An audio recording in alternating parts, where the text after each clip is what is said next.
Well, hello my cubs. Today I'm going to teach you a valuable hunting lesson that sometimes things aren't always what they seem. Sometimes a spider can look like a fly. Sometimes a praying mantis can look like a leaf.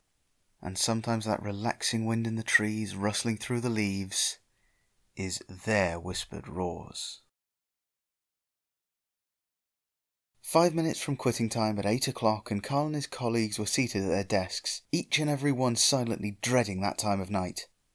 They worked at a call centre for a high street retailer, and while it didn't happen often, there was always a chance that someone would call up needing their assistance at that time, and whoever was unlucky enough to get that call had to stay with it until a resolution was found, or nothing more could be done without the assistance of another team, or, more often than not, a manager to tell the customer exactly what they'd just been told.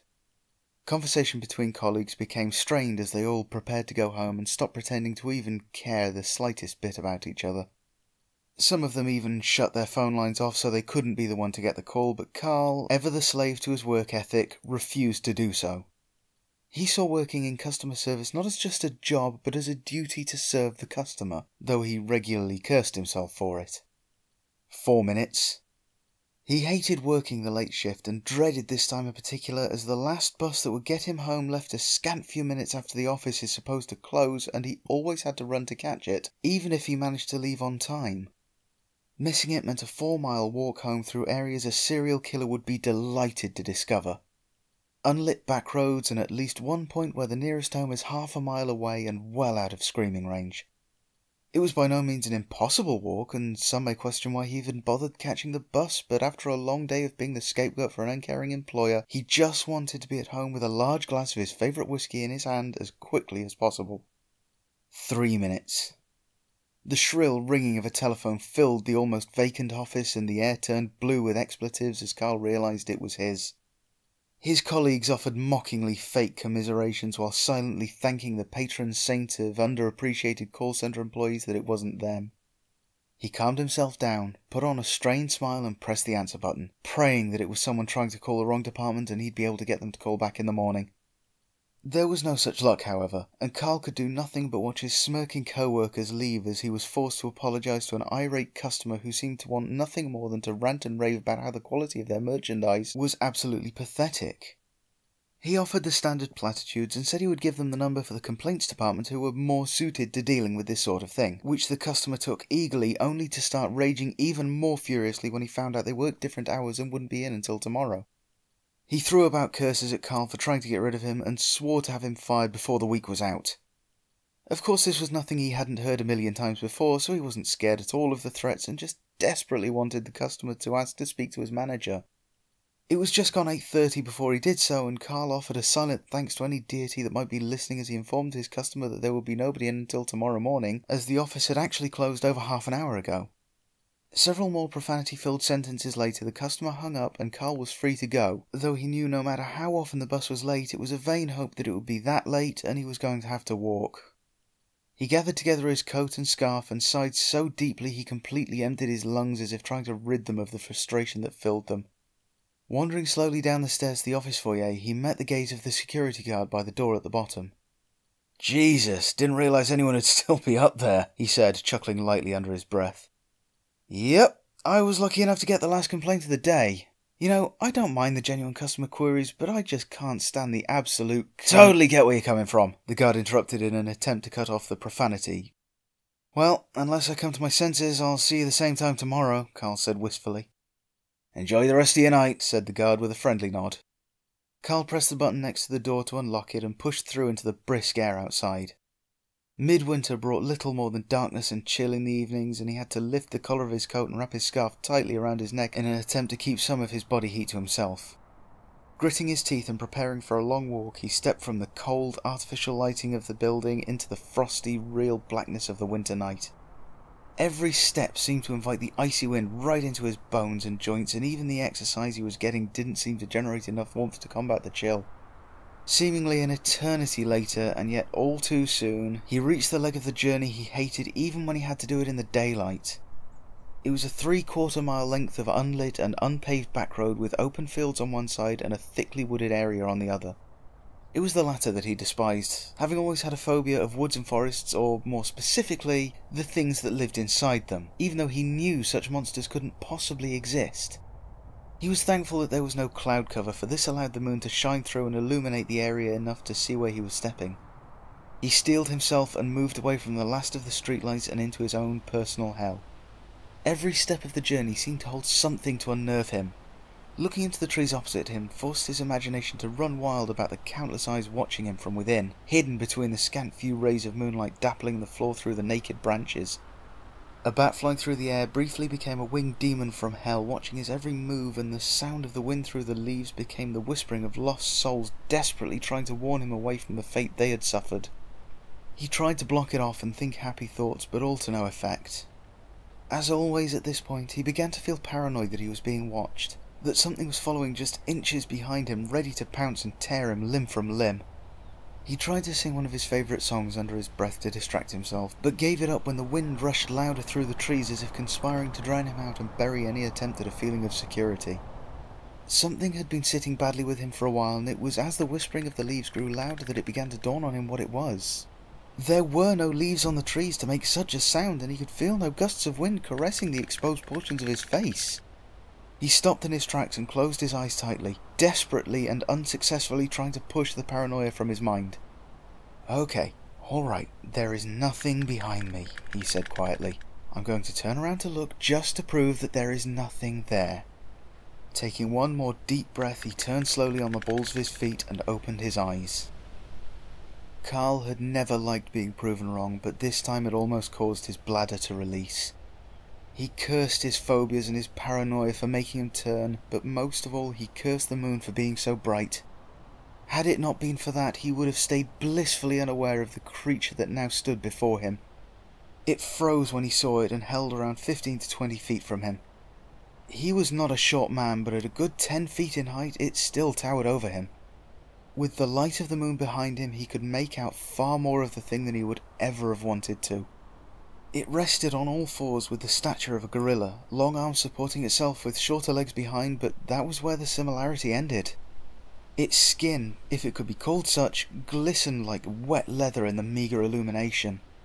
Its body and limbs, as dark as mahogany, were thin and wiry rather than strong and muscular, and seemed to be twisted and gnarled as if a mad alchemist had formed a golem with a frame built purely for speed from tree bark and cracked branches. It seemed not to have claws, but the end of its long fingers tapered into points that looked like they would have no trouble ripping through flesh. As horrifying to him as the body was, the face was worse by far. At the very top was a crest of ebony dark spines like the raised quills of an angry porcupine that looked to flow down the back of the neck. Below that seemed to be nothing it could use to see. No eyes, no holes, and not even a blank flat plane of flesh where they would be. Instead it transitioned straight into an elongated muzzle like that of a wolf, though the size alone would put the canid to shame. What he supposed were its lips were parted just enough to show off the bark-like emulation of a predator's teeth. They didn't look particularly sharp, but there was clearly enough size and power to them and the jaw that they were attached to that they would have no problem crunching bone to dust. For a moment the two of them just stood facing each other, neither moving to flee or attack, and Carl's flight, fight, freeze response seemed to have taken the "screw this, we're already dead" option and given up the fight for the time being. Finally the creature moved, taking just 3 lightning-quick steps towards the quivering mass of meat that Carl had become. As it moved, the air was faintly filled with a sound reminiscent of trees creaking and cracking as they swayed in the distance. In those 3 steps it had covered nearly a quarter of the distance between them, and as it did so it opened its mouth further. A jolt of fear, more primal than anything Carl had ever felt, shot through him like electricity as the hissing sound of the wind rushing through leaves burst forth from the now open gullet, and the quills atop its skull rattled like twigs and branches clattering together in a breeze. At any other time, the thought of such mild and almost relaxing sounds of nature coming from such a horrendous beast might have been comical to him, but with it standing before him, they terrified him more than any monstrous roar of bloodlust possibly could have. The thought briefly shot through him that it could always have been this creature, that every time he passed by this forest such natural sounds had actually been this thing watching him, stalking him and just waiting for the right time to creep out behind him and pounce. Another couple of steps closer and any such speculation was banished to the furthest reaches of his mind in favour of more immediately required survival tactics. His primitive mind took control and did its caveman-like best to evaluate the situation. If he ran down the road, this thing would be on him in 10 steps, and even less if he clambered over the barbed wire fence next to him in an attempt to escape across the fields. If he attacked preemptively, he might have the element of surprise on his side, but that would still be useless against something with what he assumed must be inch-thick skin and would clearly have no trouble snatching him up and crunching his head with its massive maw. Somewhere in his addled mind, the only possible solution occurred to him as the last thing he would usually ever think of doing. This thing was clearly built for speed and agility, but the trees of the wood next to him were somewhat dense, and if he could put enough of them between him and his pursuer, he might stand a small chance of survival. Without further hesitation, he sprinted across the road and into the tree line. A burst of adrenaline man hadn't experienced since our days running from large-toothed cats and mega bears, providing energy reserves he wouldn't have thought possible. The creature didn't immediately follow him, but seemed to wait, watching him as he entered the woods before moving itself. The leafless boughs above allowed a degree of moonlight to breach through the forest floor, yet a deeper darkness still swallowed him up as he became surrounded by trees. Fear, adrenaline and survival instinct worked together to heighten all of his senses and provide just enough visual acuity to spot any tall, wooden obstacle just before he ran into it. He sprinted past and spun around them with an athleticism that would have made any Olympic competitor proud, especially for someone whose job it was to sit at a desk all day and couldn't even pretend to get enough exercise in around it. He had not gone far in when the sound of creaking wood and rustling leaves followed him, and although he hoped it was just the everyday sounds of a forest, he instinctively knew this was not the case as it tracked every turn he made. Smaller branches, bracken, brambles and other low foliage whipped at his arms and legs, thorns and twigs tearing at him even through his winter clothes, but very little of the pain actually registered and even less mattered. In his mind, each one that caught hold of him was a claw or tooth, and he sped past, making sure he didn't give any of them time to catch and grip properly. A creaking to his right came to him and he cursed, certain it had been directly behind him just seconds ago, the obvious alternative lost to him in his terror-induced haze. He grabbed hold of a young tree, barely more than a sapling growing to his left, and swung around it. Being relatively fresh wood, it bent as he used it to rapidly change direction and felt it snap just before he released it and sped off on a new course, throwing him off balance for a second, but almost on autopilot now, he managed to recover with little trouble. As he ran, he heard the sounds begin to fade into the distance, and a sense of euphoria filled him as his plan was working. The obstacles he was managing to put between him and his pursuer were slowing it down enough to allow hope for escape. When he heard more of the sounds not far off to his left, he finally realised what was happening. There was more than one of the things. For all he knew, the woods were full of them. A renewed vigour tried to fill him as he rapidly turned again and ran away from the latest creature to join. He was beginning to fight a losing battle now, though. He had been running for many minutes, much longer than he'd ever been called upon to do in a sustained burst before, and adrenaline was only going to hold out for so long. Lactic acid had built up in his overworked muscles, burning like fire, and his lungs were feeling like they were about to burst. He desperately tried to resist and keep running, but the effort caught up to him and he started to slow, no matter how hard he pushed himself. He saw a brighter, moonlit area through the trees and instinctively headed for it, stumbling into a small clearing before his body finally gave in and fell. As he dropped, he weakly scrambled a few more feet along the floor before even his arms gave out under him, and he slumped into the rotten leaf litter beneath him, its musty smell filling his lungs as he gasped for air. The sounds of creaking trees, rustling leaves and rattling branches began to approach his gasping, twitching form from all sides. In his dazed state of mind, he started to wonder why he had run into the woods in the first place.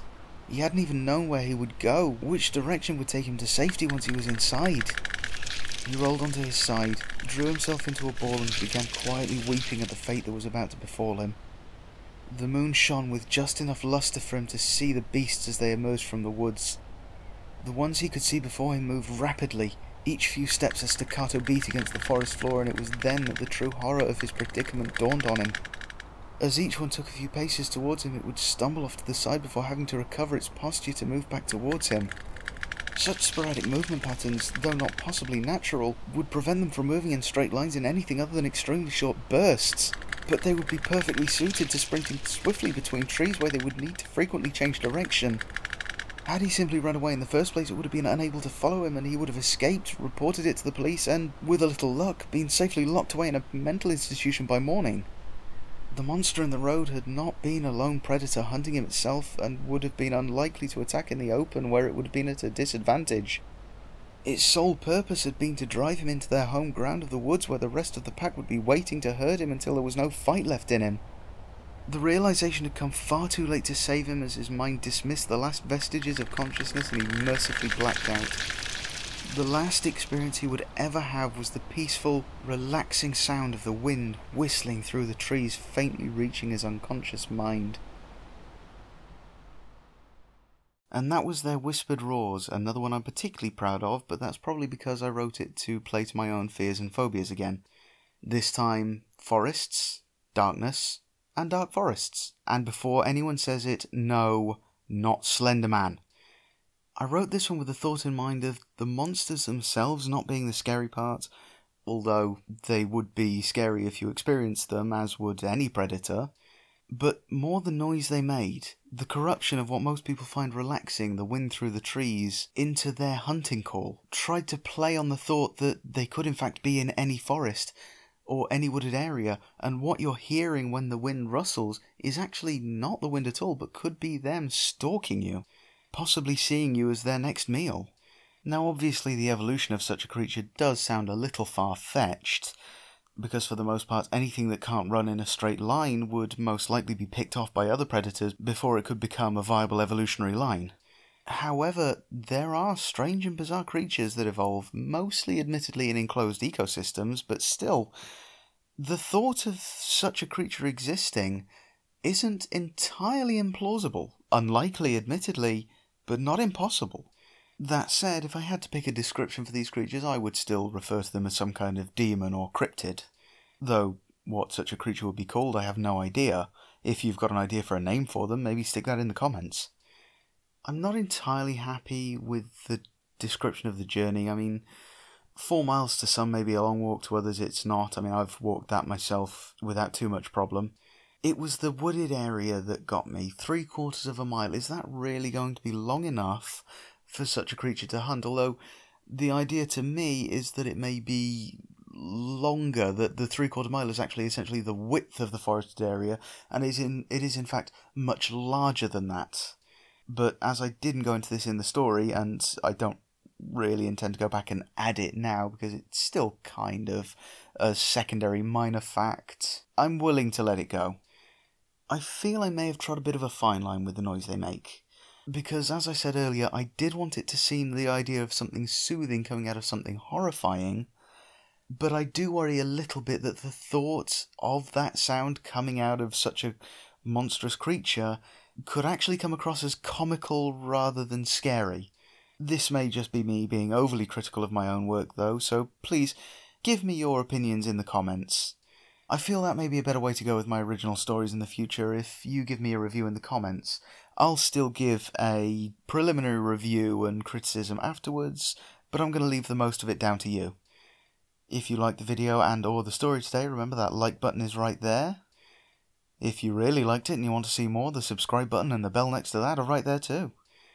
And until next time, my cubs, remember, the hunt is always better if you intend to eat what you catch.